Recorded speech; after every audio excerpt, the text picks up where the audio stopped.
And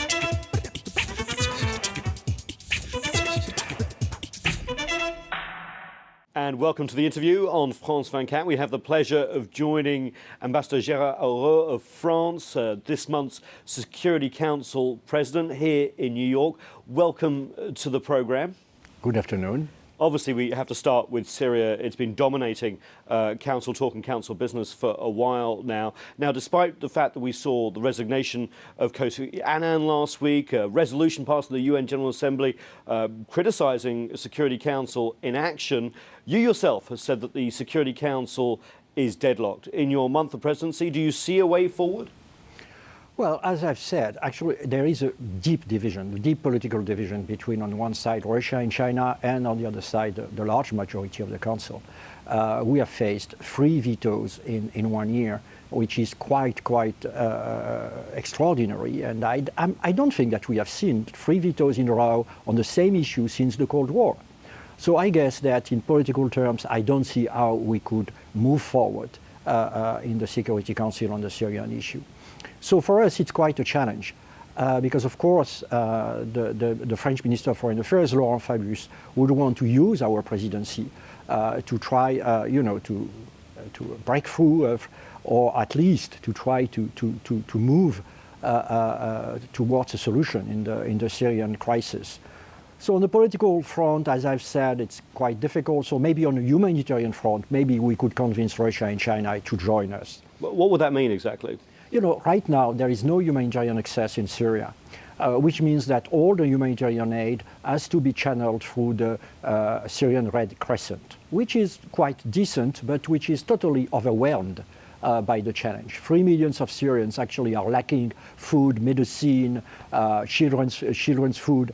So it's really, we could demand the Syrian government, of course, but also the opposition, really to give access to the humanitarian aid, especially in Aleppo. In Aleppo, we could think of a ceasefire, for instance, really maybe allowing the children, the old people, the women to leave the city because they are trapped there.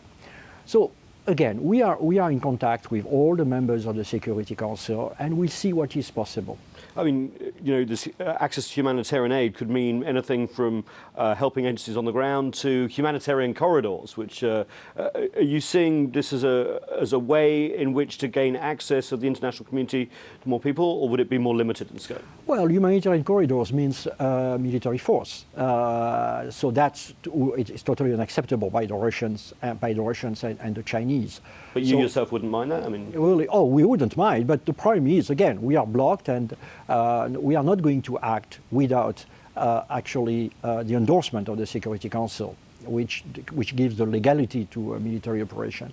So no, we are trying to get from the Syrian government first, and after that from the opposition, to give access to humanitarian aid. You say the Security Council is blocked, and obviously you brought up the 3 vetoes from Moscow and Beijing. But Kofi Annan, in his resignation press conference, very bitter, finger-pointing, talking about the Security Council being divided, talking about people going outside the Council. In a way, France and the Western powers have been doing this as well, saying they support Kofi Annan's plan, but at the same time supporting this big Friends of Syria group, many of which are openly arming the Syrian opposition. Money is flowing towards the Syrian opposition as well as training. Is this a bit of a problem for you? Can you reconcile the fact? What Kofi Annan told us was, at some point, he said, we need a political transition, but I can't deliver this political transition without an agreement of the Security Council. And the problem is that the Security Council has been so divided that we were not able to support what Mr. Kofi Annan was doing. Kofi Annan was asking us to give him means of pressure on the regime, but also on the opposition. And our resolution was actually trying to give him the teeth that he was needing.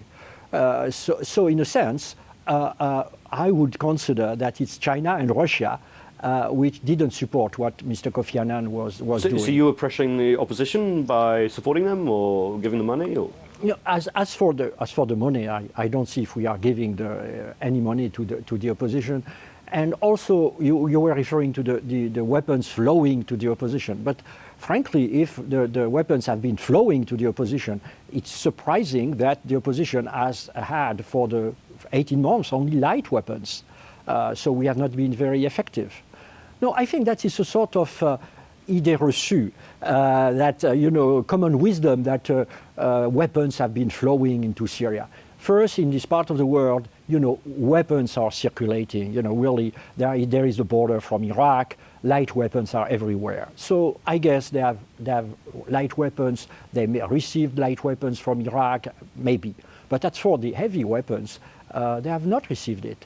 And the fighting is still very unequal. And actually, you should refer more to the weapons which have been sent by Moscow, by the Russians, to Syria. That's the problem, because they have used the helicopters, the planes against the civilian neighborhoods. More and more council members are going outside the council when it comes to their interests in Syria. We have Hillary Clinton travelling to Turkey.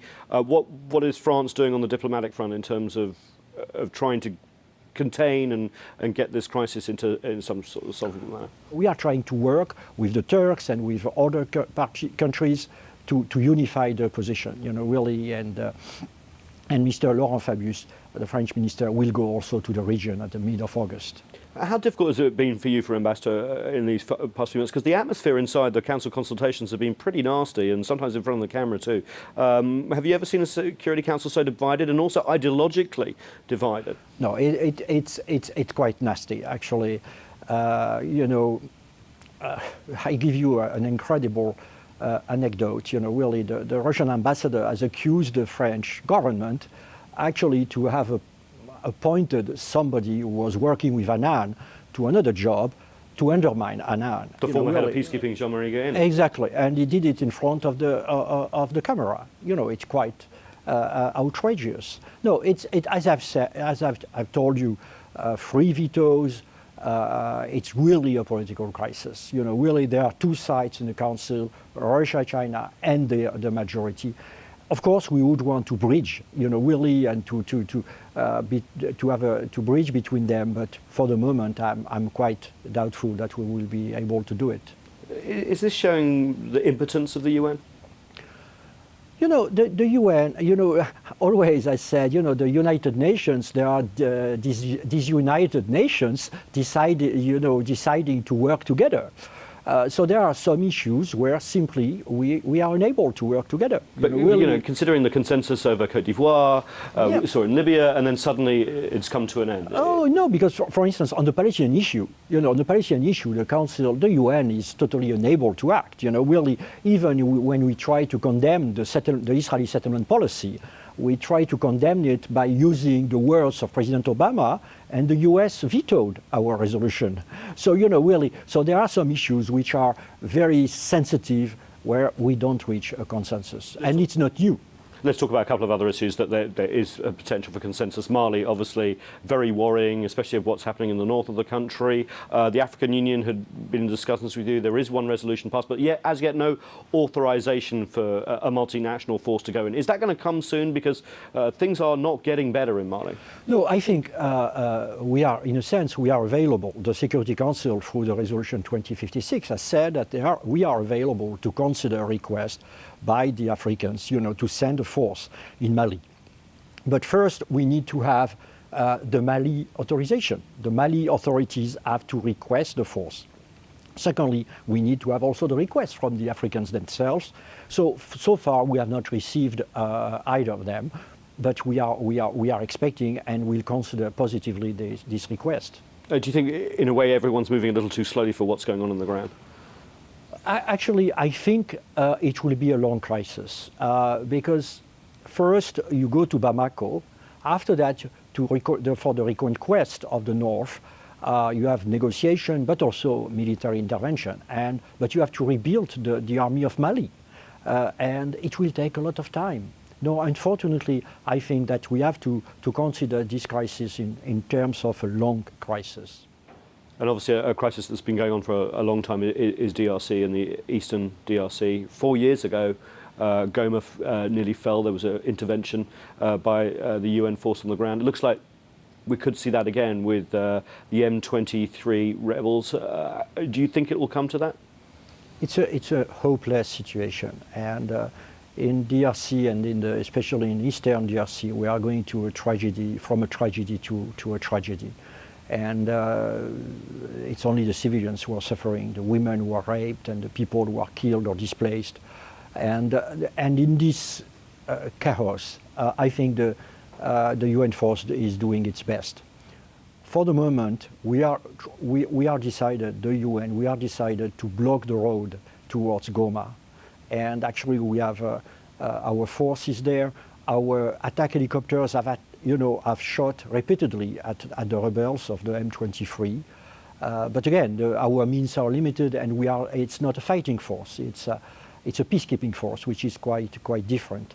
So we do hope that Rwanda and DRC reach an agreement. The Security Council here is divided, despite the UN report which criticised Rwanda and suggested that they were heavily funding the M23. Why aren't we seeing more action, considering? I think it's the problem, I guess. First, there are some members of the Council which are quite close to Rwanda, and they are moving, but they are still hesitating, really, I guess, to accuse Rwanda of what is happening. I guess they are hoping, and I think all of us share this hope, to convince the two countries to, in a sense, to go back to the compromise they had concluded in 2009, really, and which has been broken 2 or 3 months ago. That's the only way forward. Well, no consensus really on Rwanda, no consensus on Syria. You have your work cut out this month. Good luck. Thank you very much, Ambassador, for joining us. You've been watching the interview on France 24. Stay tuned. The news is next.